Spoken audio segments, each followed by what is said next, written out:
Welcome, Dr. Banaji. Thanks so much for being here. Hi there.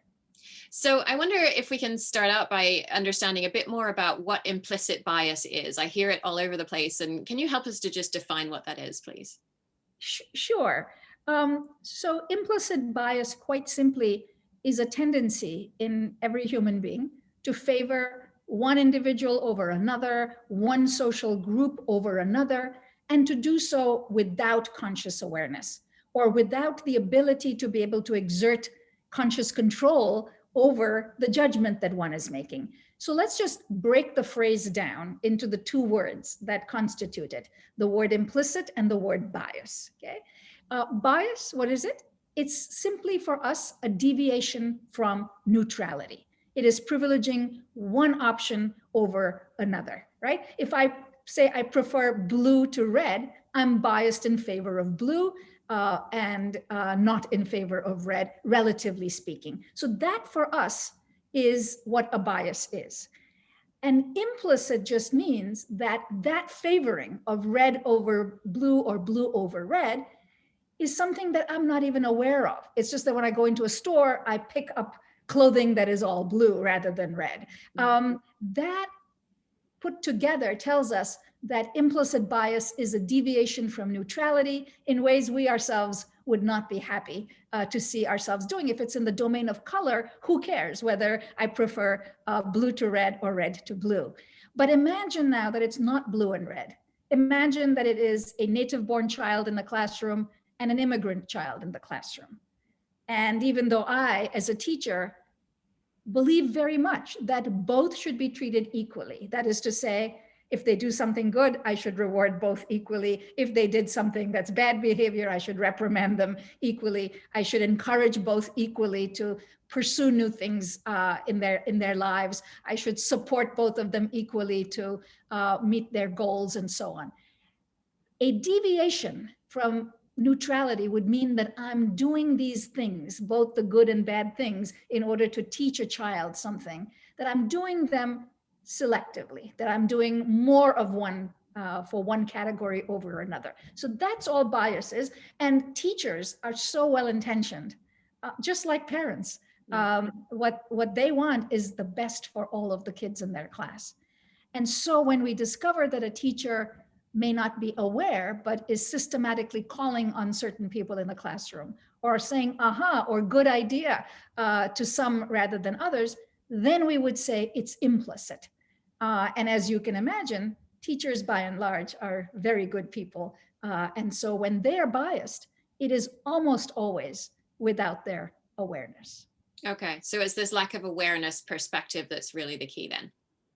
That's exactly right. And the reason this is interesting is because if you look in almost any society, but let's just take American society or the Western world or whatever, some large group of people, you will notice that explicit forms of bias have been coming down, at least in what people say on a survey. If you say to a teacher, do you think that native-born children are just inherently smarter than immigrant children? The teacher will likely say, no, I don't believe that that is the case at all. I think all children are talented in all these different ways. So if you measure it explicitly, if you say, tell me, is this immigrant kid, better or worse than this native-born kid? You will not see any evidence of bias. But when you sit in the back of the classroom and you just measure what the teacher is doing, who the teacher looks at, who the teacher says nice things to, who the teacher calls on, and you see that there is a systematic difference, then we say we must become interested in this because the child is experiencing these good and bad things the teacher is doing, but the teacher has no awareness. And think about the child. What does the child think is going on? The child might think, I'm bad or I'm good, right? And that's why we should be interested in both kinds of measures, what people say to us directly, and also what they may not be able to say because they don't think they're that way.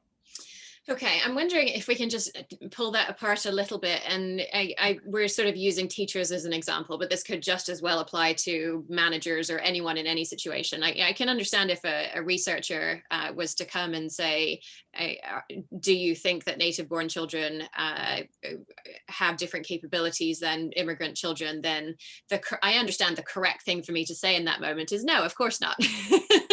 but I may still be thinking that, and I may have awareness that I'm thinking that. So I'm trying to understand the difference between an explicit bias that I know it's not a socially correct thing to say, and an implicit bias that I might not be aware of. How can I parse that difference? Yeah, it's a great question. For now, I would say an explicit bias is something that you know, even if you don't say it to other people, but you know. So let's say that I believe that boys are better at math than girls are. But I'm not going to say that because I don't want my girl students to hear that or feel bad about that.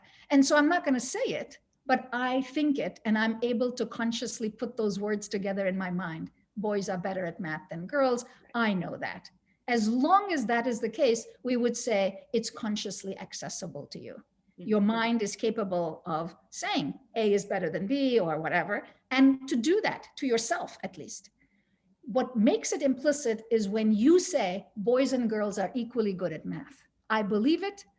You never say to yourself, boys are better at math than girls. But if we look at some other aspects of your behavior, who you spend more time teaching a difficult math problem to, etc., then we would say it's obviously implicit. Yeah. Okay, perfect. Thank you for helping us to understand that distinction. And so then I wonder if we can go from there into the implicit association test, which is something you've spent a bit of time working on over the years.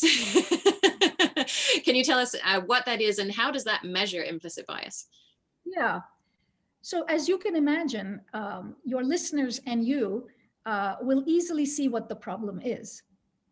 A person, if asked, genuinely and truly says, I have no bias. And when you measure their judgments and actions in some way, you're seeing a systematic effect. How do you measure that? When the person themselves is saying no? In psychology, we've relied for over 100 years on what we call explicit measures. If you want to know something about what a person is thinking, ask them, how stressed are you feeling? Okay. Well, sometimes maybe I can tell you that I'm feeling stressed, but there are lots of studies where people like me say that they're not stressed at all. And you'll see me breaking out into hives or something, which is a response to the stress. Now you have to have a measure of those hives. You have to be able to measure skin complexion, when one is stressed and not stressed, and say whether the person knows it or not. There is some physical response that we can measure. What can we do when the response we are looking for is locked up between our ears in a box that is not easy to penetrate? So the first thing to do is to just imagine the difficulty of trying to even track anything implicit. And the measure that you mentioned, the one that we are most familiar with, and the one that I believe today is the dominant measure of implicit cognition in the science as a whole, is the implicit association test. And I'm one of 3 co-developers of that test. The test has a very simple assumption that underlies it. The assumption is that when 2 things in our experience have come to go together repeatedly, they're joined in time and in space, let's say, that they become one for us. If when I see bread, there is usually a bowl of butter, bread and butter come to be associated. When I think bread, butter comes to mind more quickly than some random word like water or couch or something like that. So that's very easy to understand. And neuroscientists actually, in order to teach people how neurons in our brain fire after having learned something, they teach it to us by the phrase, if it fires together, it wires together. Okay? And we use that when we teach how learning occurs. By firing together, it means in the same moment, if neurons for bread and butter are becoming activated, your brain learns that there's something about these that go together. And that's how we learn everything. We learn, that mother and father are a unit like bread and butter, but we also know certain experiences we have in the presence of something. When I see flowers, I feel happy. So good and flowers becomes associated. Flowers almost become synonymous with good, even though the words that we might use to capture goodness have nothing to do with flowers. So, not just words like beautiful or peace or joy, but if we use words like, angel or satisfied or whatever that have no semantic relationship to flowers, those words should become more easily accessible in the presence of flowers because our experience has made them repeatedly be associated. Unlike insects. When we think of an insect, we think yucky. I mean, unless you're disagree, actually. Unless you're a 5-year-old boy, yes. I will put them aside for a moment and say that, yes, that may happen. But even young boys, when they take our test, if it's flower or insect, they have learned that in our culture, flowers are good and insects are bad. Okay? Interesting. So all we've done is made a test that measures the strength of association between insects and bad and good, flowers and bad and good. Okay, that's what the test is. And now we can begin to go beyond the test by keeping the test logic identical. If I have you look at flowers on a computer screen and press a key, left key when you see flowers and the right key when you press it, when you see insects, very easy for you to do that. Now I'm going to say, okay, not just flowers and insects, but words are going to pop up on the screen. Words like love and peace and joy, good words, or bad words like devil and bomb and war and things like that. And your job is to use the same key to say flower or good words, and the same key now, a different, but the same key when you identify an insect as having appeared on the screen or a bad word as having appeared on the screen. Now, if flower and good have truly become one in our minds, this should be a very easy task. Left key for flowers, left key for good, right key for insect, right key for bad, right? That's easy. But now let's switch.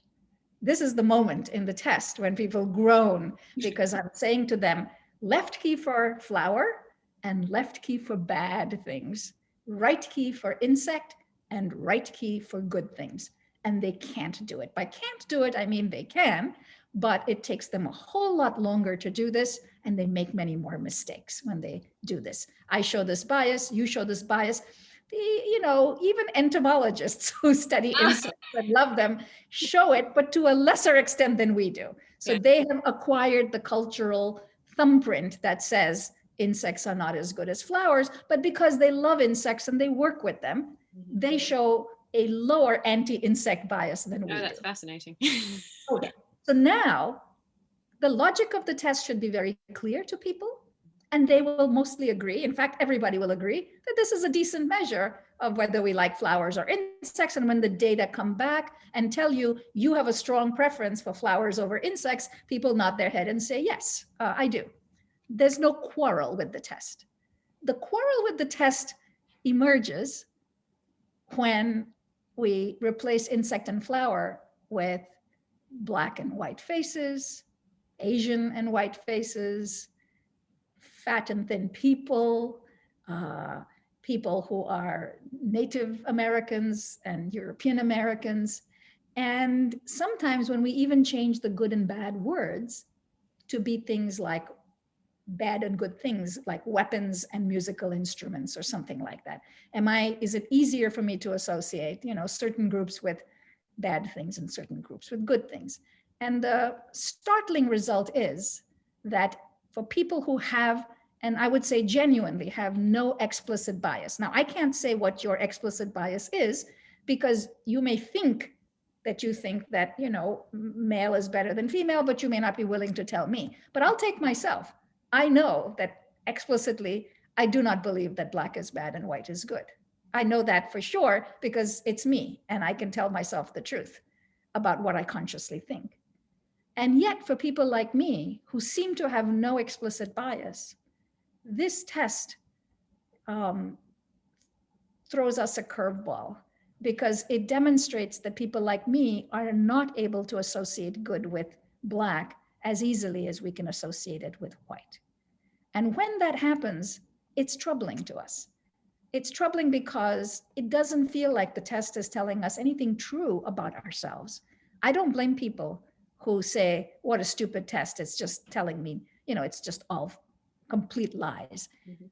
I felt the same way when I first took the test. I thought, what's wrong with this test? Obviously, I'm the great Mahzarin. I'm not biased. So if the test is telling me I am, something's wrong with the test. Mhm. And, a few minutes later, I came to my senses and I realized it's not the test that's the problem. It's my head that's the problem. I have accumulated all this learning. Two things have gone together. It fired together, it wired together. Okay. All right. Well, thank you for that. And I think there's a lot of different pieces to come up from that we're going to get to in due time as we go through the conversation. But I'm wondering if maybe we can start with, okay, where does this come from? Because in preparation for this interview, you sent me an epic paper that you had written with one of your grad students, and the the reference list alone was enough to make me weep. When I saw it and realized I was probably going to need to read most of those. And so it was awesome. Which paper was that? Pardon? Which paper was that? The one with Dr. Charlesworth on I hope I'm remembering her name right. No, Charlesworth is right, yes. But she's written too many papers. Yes, so. You've written a lot with her, but the idea of the assessment of where implicit beliefs and attitudes about gender and race and language come from. So the language paper, yeah. Okay, I got it. Yeah. Sort of the overview of what does the research say about where all of this comes from in all of these different domains of gender, race, language, and age, and so on. So I wonder if you can walk us through what we know about where these implicit biases come from. Yeah. So whenever we talk about where does something come from, in this domain, you must always think about it in two buckets. The data that we know, female is nice, male is strong, whatever those beliefs might be, they're obviously coming from somewhere, right? And that's usually outside of the human in some sense. First, when you're born into the world, you don't know that, in a few days that mom is nicer than dad because you've been attached to mom. And infants, by the way, do know this very, very quickly. That is by they prefer other females if their primary caregiver is female. They prefer other males if their primary caregiver is male. So they're clearly learning that. But the very fact that they're learning that female is good or male is good, depending on their experience, tells us that those experiences are coming to them from the outside. But there is a machine inside. That's the second bucket. It's not like it takes a long while for these things to get learned. There is a learning machine. Our brain it's like a sponge for anything new that comes to be paired with each other. We're seeking those associations. And when we see them, we form immediate hypotheses. Oh, a person who looks like this is a nice person. They feed me, they take care of me, they feel cuddly and warm, they stroke my cheek. And some other group that has never done anything bad to you, but just hasn't done anything good, is not associated with that, right? So when we think about where this comes from, the specific content, female is soft and nice, feeds me, etc. Male is strong, can carry large objects, whatever those are obviously being learned. It is not something that the brain knows on day one. But the thing to focus on is that it's learning it extremely fast. So fast that, as I said, within the first 2 months of life, babies are showing preferences for dark-skinned people if their caregivers are dark-skinned, and for light-skinned people if their caregivers are light-skinned. Yeah. Mm-hmm. Okay, and so there's sort of a shift that's happening in there, and I want to make sure that we see it happening. There's, in the very early days, there's a noticing, which researchers are measuring through things like looking studies, like how long does a child look at one person versus another person, one picture versus another picture. And then it's complicated in the sense that I don't think looking is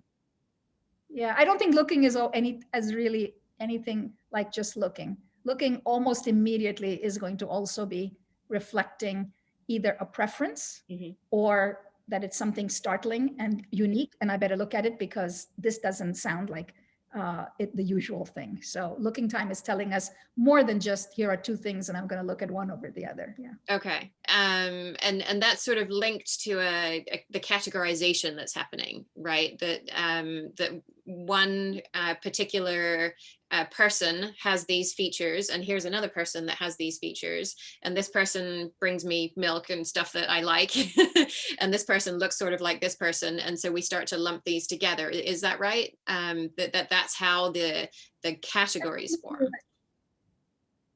Yeah, when I say that babies very early start to show a preference for others who share the gender of their caretaker, that's exactly what's happening. If one woman is good to you, your brain apparently thinks that's more than enough data, and you will generalize from that to other women. And if you have a mother and a grandmother, it's over. Now all women are going to be good, right? Because two of them have already shown that they did not harm you. So yes, so I think the question of categorization and then forming liking for one and the other is too complicated to get into, because there are many different views about all of this. But the important thing is, yes, very early babies can put things into groupings, and very quickly, and this is the interesting part, the fact that they can see that things are different is not so surprising. But what is surprising is how quickly beliefs and affect come to be associated with that, how quickly things become good and bad. That's the part that I would be interested in. Yeah. And so why do we do that? Like, why does the good and bad thing happen? Where does the preferences part come from? Because it's so adaptive. For babies that didn't do this, they would just die. I mean, imagine that a baby fails to distinguish between people who take care of them and people who harm them. A baby like that would not survive a day, because they would approach people who are likely to harm them. So for a baby to not go in the direction of people who look unfamiliar is a very protective mechanism. For the baby to learn very quickly that once somebody has not harmed me, others like that person are not likely to harm me, is a decent hypothesis. It will pan out in their little universe. So that's where it comes from. It's not for nothing that they're doing it. They're not stupid, right? This is how humans evolved. Humans who did not have the capability to distinguish between categories and assign a positive or negative value to those would have died out in our evolutionary history. They didn't survive long enough to have their own children, so that there would be amongst us people who don't make those distinctions. This was so important that it is now a basic human quality, because only those survive. And it happens across categories like gender and race and language and age, and those were some of the ones that you covered in your paper. And tables and chairs and cups and saucers and oranges and apples and everything. Okay. And then I was curious to see that both boys and girls, boys undergo a shift. Girls undergo less of a shift as they get a little bit older, and go from and start to see female with good and male with bad. On a version of the implicit association test that's designed for children. And so instead of preferring their own group, because I think the tendency is to prefer own group, and for boys to say, oh, well, boys are better than girls, and girls to say, well, girls are better than boys. And then over time, it becomes sort of a female preference. What's behind that? Yeah, you're asking a really important question. So let me just back up a little bit and say, you're exactly right.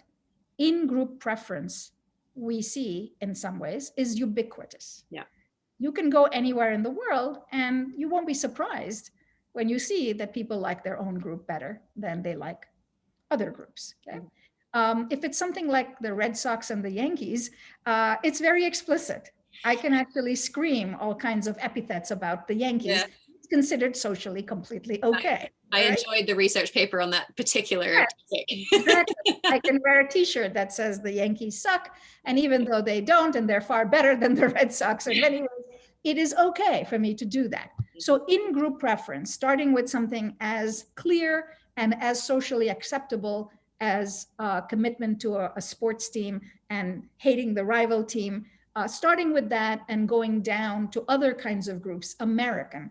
Is American better than European? For Americans, Americans are better, and for Europeans, Europeans are better. So let's just start with the assumption that in the psychological research literature, this has been shown thousands and thousands of times in every possible way, that in-group preference is strong and ubiquitous.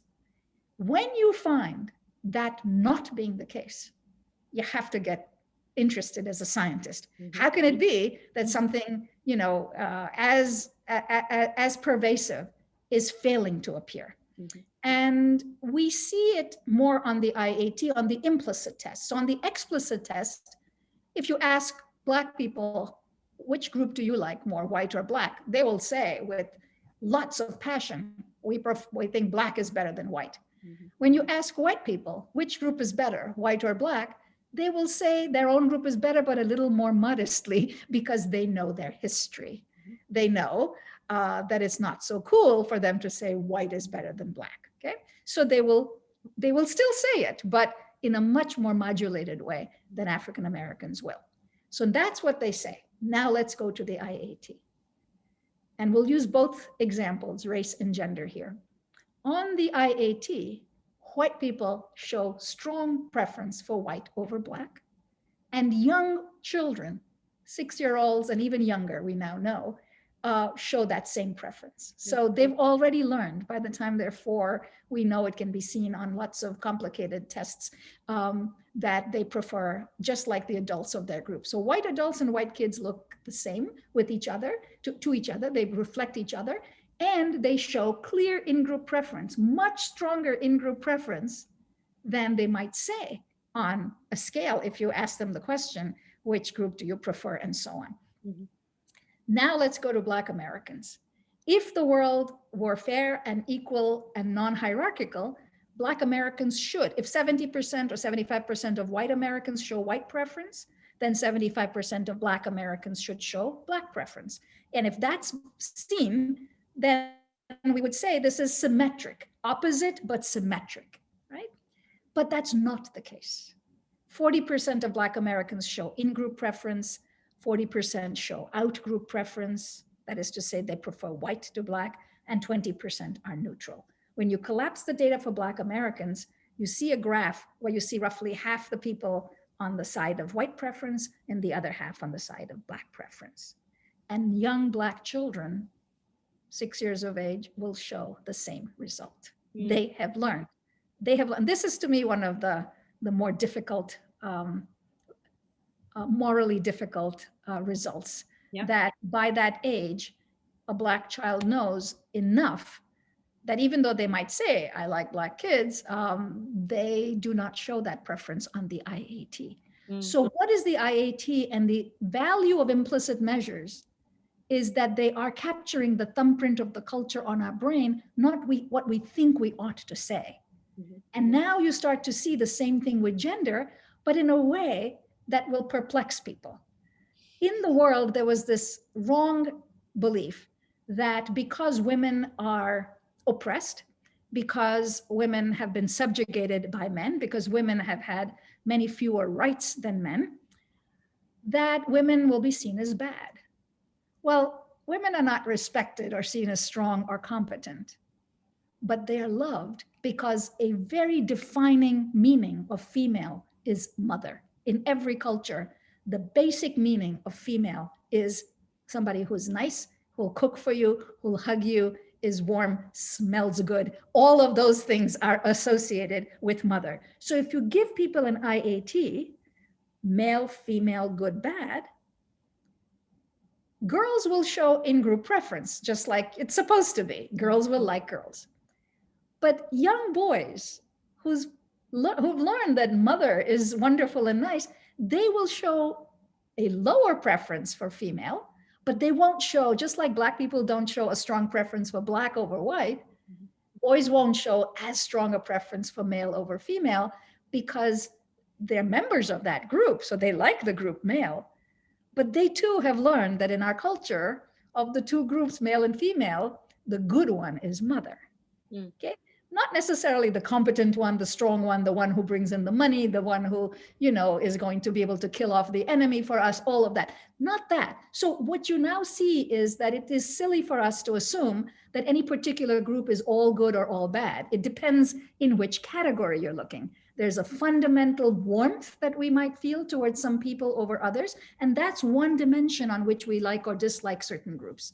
But as Susan Fiske, a psychologist, has shown, there is a second variable that does not run parallel. It runs almost in opposition to the warmth one, the good,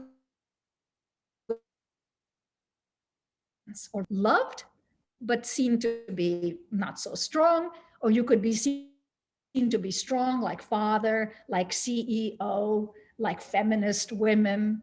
These groups are seen as strong, but not necessarily nice. Okay? So that's what you see. And the amazing thing is that what we see in adults, we're seeing in young children. And that's the important message here, that a lot of parents struggle with this. I have had numerous parents write me, email, tell me, please don't tell anybody this, but my child said something terrible racially. And I have no idea how they could have gotten that, because it's never said in our home. It's never said in the school that they go to. How did this happen? And I say to them that it's because they have a very impressive view of their own influence on their child. Their child is influenced by what it sees in the world. And if they go to a school where there are Black and white kids, and the Black kids, have a lunchbox that is more beaten up than the white kids' lunchbox, that might be enough to say, that's not as nice as this other nice, shiny thing. And that's all it would take to figure all this out. Okay. And so two things to pick up on in that. Firstly, the implications for Black children and even Black adults of this sort of two-humped curve, as it were, with half of the people preferring the out group, and with all of the messages that our culture sends about the out group's superiority in this case. What implications does that have for the psychological health of the people who are in this group? So I'll tell you two things, and they will, I hope, both be interesting. The first thing is that as soon as you combine what I just told you about in-group and out-group preference, that in-group preference is robust and strong in dominant group members, but it's not present in members that are minority groups or disadvantaged groups. We begin with that result, and then we can actually make the effects even worse by saying they're not even the same size statistically in every culture. If white Americans are about 60% of the population, but Black Americans are only 10%, just count up, just do simple math. How many good things is a white person likely to get being thrown towards them in a given day? Oh, 60% of their population are other people like them who show preference for them and their group. African Americans, even if they showed strong preference for their own kind, would only have that be available in the 10% in that group. So statistically, it makes the result worse, even worse, right? So I think that this is a battle that has to be fought inside of each person. What am I to do? I love myself. I want to love myself. I want to love my home and my people and my thing, but I know that they aren't good. Okay? The result that I will give you next is a very shocking result. When you measure self-esteem, how much do you love yourself? And even when you use measures that are implicit, associate good things to yourself, we find that African Americans have the highest self-esteem in our culture, followed by white, and the lowest is in Asians, okay? So how does this happen? How does a group that is discriminated have the highest level of love for self in some ways? And I think it's because Black kids all the way to Black adulthood are constantly being tested.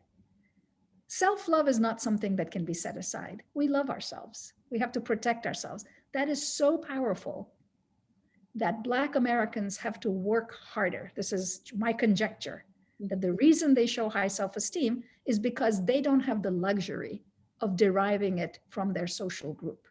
White Americans can feel good because other white people's achievements are theirs.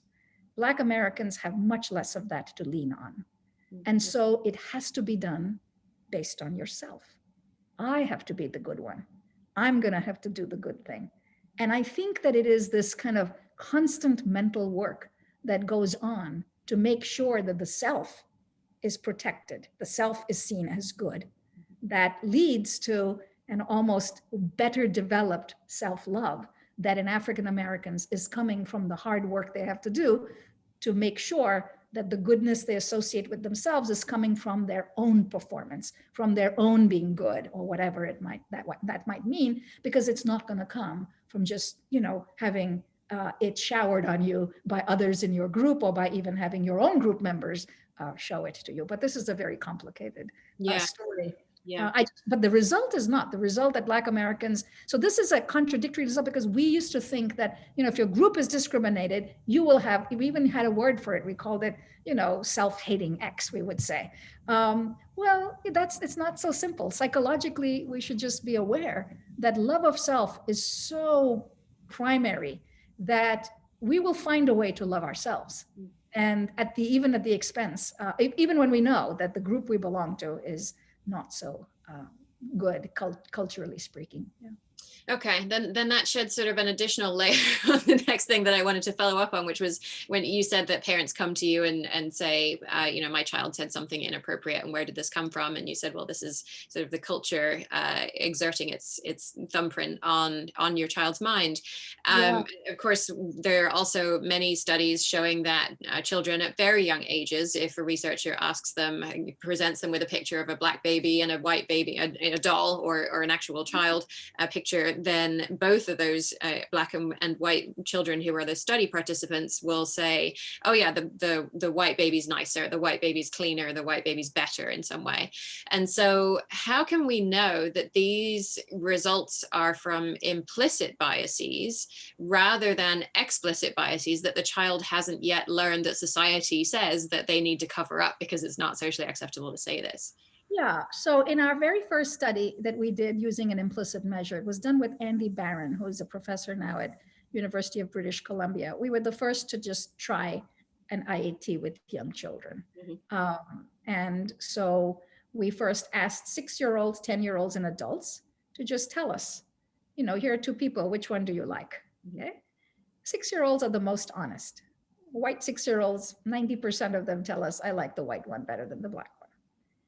By 10, they have started to learn that may not be so cool to say. So they still show fairly decent in-group preference when they're asked, but explicitly, they're not as likely to say the same. And when you ask adults, you see no bias at all, because they say half the time white is good and half the time Black is good. And that's a good measure of how civilized these adults are. At one level, right? At least explicitly, I'm going to take them at face value. They're saying my values are such that I prefer both equally. When you look at the IAT data, of course, there are no such differences. 6-year-olds, 10-year-olds, and adults all show strong in-group preference, right? So kids are, in fact, honest. They will tell us what they think.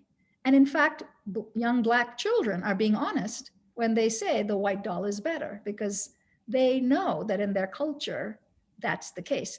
There is one videotape that's been made of the Clark and Clark doll study, which is the one you bring up, originally done in the 1930s by Kenneth and Mamie Clark, a study that was cited in the important legal decision, Brown v. Board of Education. And that's the original doll studies.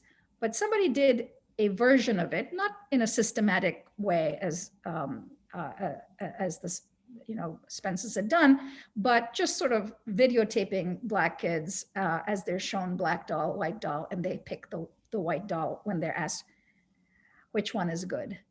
The kicker is when the experimenter then says, which one is more like you? And you can see a child's face almost turn adult-like in its demonstration of conflict when it very slowly and hesitantly points to the Black doll to say, that's more like me. What I'm saying is that, yes, they know that. And at that age, who knows what it's doing to self-esteem. What we do know is that exactly that process must be working its way all over the place as they grow older, so that by the time they're reasonably old, they've learned that I am good, my group is not good. And they've figured out a way to derive self-esteem, but this is not studied very well, so I don't want to go too far into it. Yeah. What I can tell you that's been well studied is that Black people show fairly high self-esteem. That we know. Yeah. And it's a puzzle as to how is it possible, given our simplistic belief that people who belong to disadvantaged groups will dislike themselves, and so on. It's not so simple. We can't say that. Mm-hmm. Yeah. And so then we of course come to the issue of, well, what, if anything, can we do to potentially prevent implicit biases from developing? And I'm just thinking to the study that you just published this year, again with Dr. Charlesworth, on the massive study of gender stereotypes in natural language. I mean, this is enormous in scope. It's millions of words of assessment that would never have been possible to do before computers that could analyze such high volumes of data. And so when we think about the findings from that study, which are that the words associated with gender are everywhere in natural language interactions, in movies, in everything that we interact with our children, what can we do when all of this stuff is so baked into our culture to potentially prevent implicit biases from developing? Mm-hmm. Yeah, so let's start with the answer to the parents who say, I never say to my child anything that's gender stereotypic. I've known parents who will doctor their children's books to put breasts on truck drivers so that their children don't learn a stereotype. Okay? And still, the kid somehow seems to know the right answer, that truck drivers don't have breasts. Let's start with that. On the one hand, the parent says that, and then let's look at just parent-child conversations. So in the work with Tessa Charlesworth, one data set that we used to look at this using this technique called word embeddings, which words go with which other words, which words are semantically more connected. If I say to you, kitchen mitt and mother are going to be more associated than kitchen mitt and father, you would have no trouble understanding that that might happen. If I say to you, baseball mitt and father are more associated than baseball mitt and mother, you would not be surprised. That's what the data would show, that in our language, when kitchen mitt appears, it's usually with she, mother, etc. When baseball mitt appears, it's more with pronouns and names that are male. What parents are telling us is that we don't explicitly say girls are, not competent and boys are competent, but parents need not say that, right? If in our culture, a person who's working on a car in their garage is somehow culturally seen as more valuable than stirring soup on a pot in a kitchen, and mother and kitchen are associated and father and garage and cars are, then automatically children are learning that fathers are better than mothers, because what fathers do, the work they do, is better than the work mothers do. Mm-hmm. Mothers are nicer than fathers, but mothers' work is not so good. So when you look for stereotypes of associations to, in our culture, things lower on the hierarchy, helping and following rather than building and leading, you see that in the conversations parents and children are having. So this is the brilliance of the data set Tessa worked with. She has one data set of just parents and children talking in the course of normal life. We know the age of the child, the gender of the child. We know a few things, but not much else, because we only have audio recordings. So we subject these audio recordings to this analysis, and we find that the evidence for use of gender stereotypes in both parents' language and the child's language is just as robust as it is in TV shows and in music or in encyclopedias or in books of fiction or nonfiction books or whatever. So that's the important data. Stereotypes in the language when we're speaking are robust. They're seen equally across many different language corpora, including parent-child conversations. And I think for your parents, this should be an interesting idea, that they're right when they say, I never say that girls can't work on a car. No, they never said that. But in their life, they're demonstrating that by having the male in the family do that and the female not do it. So they don't ever have to say it. It's seen in the behavior of these individuals. And that's how children pick it up, because it would be silly not to be a good learning machine that's trying to learn what goes with what. Mm-hmm. And then, it seems to have so many links to patriarchy as well, and the idea that you said helping and following are not good, and creating and leading are good, and these are stereotypically male traits, stereotypically female traits. Right. So older feminists often argued that, we got to get women into these high positions so that they will be associated with all those values of, respected work and so on. And I think a newer breed of feminists might say, no, we have to make sure that housework becomes seen as important. Yes. That, in cultures where it is paid work or whatever, that's a way of a culture signaling that it really believes that the work mothers do is just as important. In fact, more important, because there are schools, I'm told, in Denmark, where to just send your child to school, you would be paid 700 something a month. And that's saying, we care enough about protecting mothers' time and sending kids properly to school that we're going to pay people to do that. Until that happens, I don't think, and that's why people are perplexed. Why is it that explicitly nobody really believes in gender stereotypes anymore? But when we look at the world and who's where and how much money people make and so on, it still seems to be there. And the answer today is, because it's there. It's just not something we say. Yeah. It's mostly something we do. Yeah. Mm-hmm. So then it seems to me that the trick here, if there's a trick, is to firstly have the conversations with your child about the value of these different professions and roles and careers. And then secondly is taking on non-traditional roles and responsibilities to the extent that you want to do that. Yeah, so Tessa's tests, the ones we analyzed are twofold. We take a gender test where we measure how strongly do we associate male and female with the categories of career or work-related things, and then home, family-related things. It's a robust relationship. Many people, the vast majority, show an association between male and career, female and home, including women at the same level as men do. So men and women do not differ in this bias. Women just as much as men, if not a little bit more, associate female with home and male with career. Yeah. But in the 10-year period that we've looked at, roughly 2007 to 2016, we see that this bias is coming down as a function of time, but also a function of age of the child. Mm. And that's because that is the world, right? I'm an old person, so I learned what those are, but my world today is different than my world in the late 50s. And so I am changing. But a kid who was born only 10 years ago begins with a world that is already very different than the 1950s, and they're changing. So what's great about Tessa's data is that she doesn't just look at absolute levels of bias, she looks at change over time. Mm-hmm. And even in attitudes towards gay people, everybody's changing, as it turns out. We're all becoming less and less anti-gay.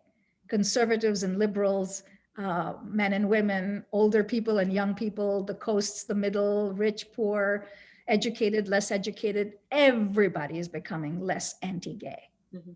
But two groups are becoming anti-gay faster than everybody else, and that's young people and people who identify as liberal. Those two are almost already close to neutrality. When we talked about bias, we said a bias is a deviation from neutrality. Mm-hmm. If you like black and white equally, or if you like gay and straight equally, your IAT score would be 0. Mm-hmm. Because whatever bias you're showing here, you're showing there. And when you subtract one from the other, what's left is 0, which means there's equality. In whatever you feel, it's equal.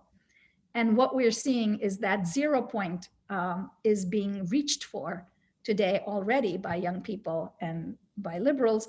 They're not showing an anti-gay bias. So those data make us very hopeful. We just have to figure out a way of bottling whatever is going on with sexuality and then see if it can be applied to changes in other ways that are not changing as fast. So race is not changing anywhere as fast. And age bias, your older parents, grandparents might be interested, although it's a sad result. that one of the most robust biases that we've detected is an anti-elderly bias.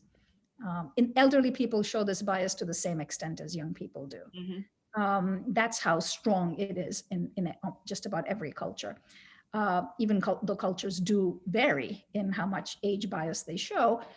Every culture is in that direction of elderly bad, young and good. Yeah, and that's not changing over time. And we have to ask why, and I have a feeling that, I can give many, it's a very complicated set of answers, which are all hypotheses at this time, but I think we're not working on that bias. No.